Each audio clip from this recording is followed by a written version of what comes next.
I want to thank Madam Chair, Senator Lisa Baker, and the rest of the honorable members of the Senate Judiciary Committee for the privilege of testifying today. My name is Dr. Val Finnell. I am the Pennsylvania Director of Gun Owners of America, the only no-compromise gun rights organization in Washington. I am also a retired Air Force colonel, physician, disabled veteran, and a native son of this Commonwealth. The Pennsylvania members of Gun Owners of America are opposed to any gun registration schemes, semi-automatic firearm bans, red flag laws, and universal background checks. Justification for semi-automatic rifle bans and magazine restrictions are often based on the false premise that there's an epidemic of mass shootings.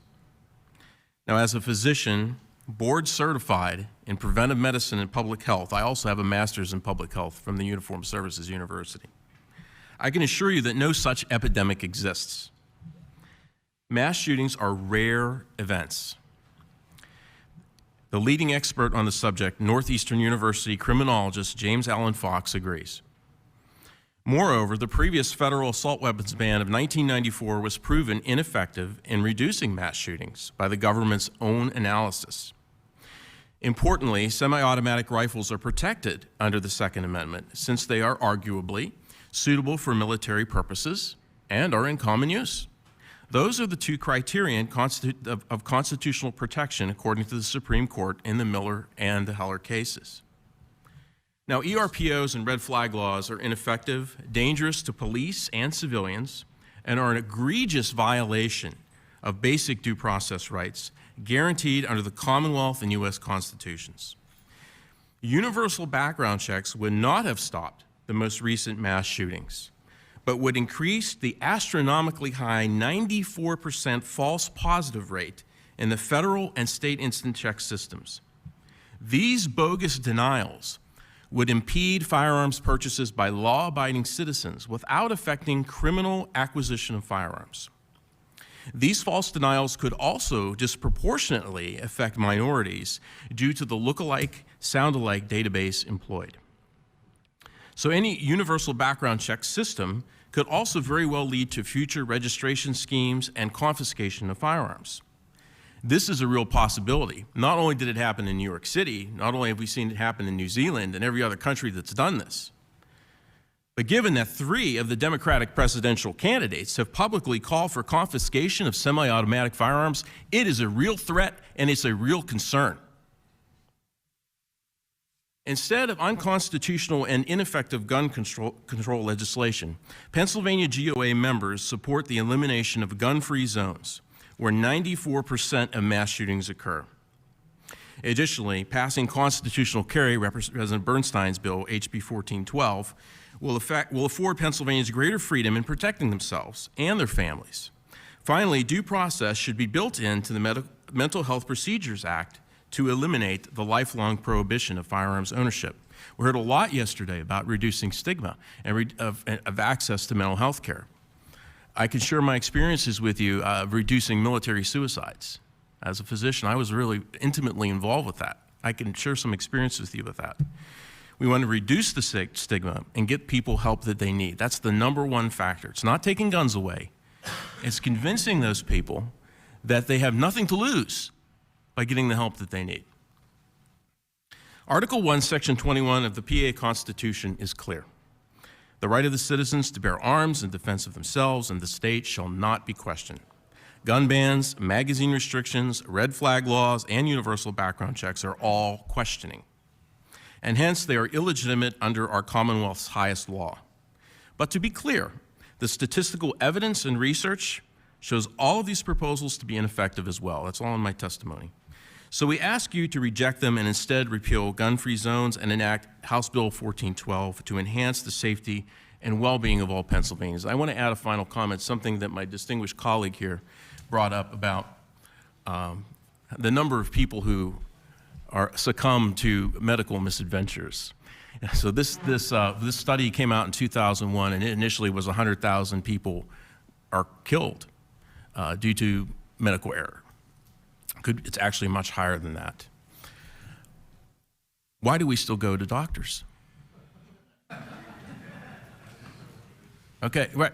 Well, the answer is easy. Okay, the reason why we still go to a physician is because physicians help far more people than they hurt.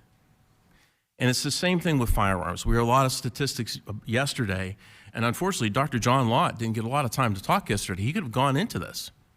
You know, we have a lot of statistics about how many people were killed by gun violence. He did provide much of that to us, and it was somewhat his choice to answer to some of the testimony. Sure. And I respected that, but everybody does have a copy of his extensive information. Thank you so much. But thank you. So the point is, I'm trying to make is, you cannot, from an epidemiology, I'm a preventive medicine doc, I have a master's in public health. It would be like saying, we're only going to look at the number of people who were harmed by vaccines. And that's all we look at. We don't look at the number of preventable diseases prevented by vaccines. So it's the same thing with firearms. So if you look at the number of people who were killed in homicides compared to defensive gun uses, the Centers for Disease Control, their own data, their own research, from a study they did in 2013, 500,000 to 3 million defensive gun uses per year. That's up to 208 times. 208 times the number of people who were killed with a firearm in a homicide. So you have to look at both sides in public health. It's not just the untoward effect of something, it's also the beneficial effect. And with that, I'll conclude. Thank you for the opportunity to testify.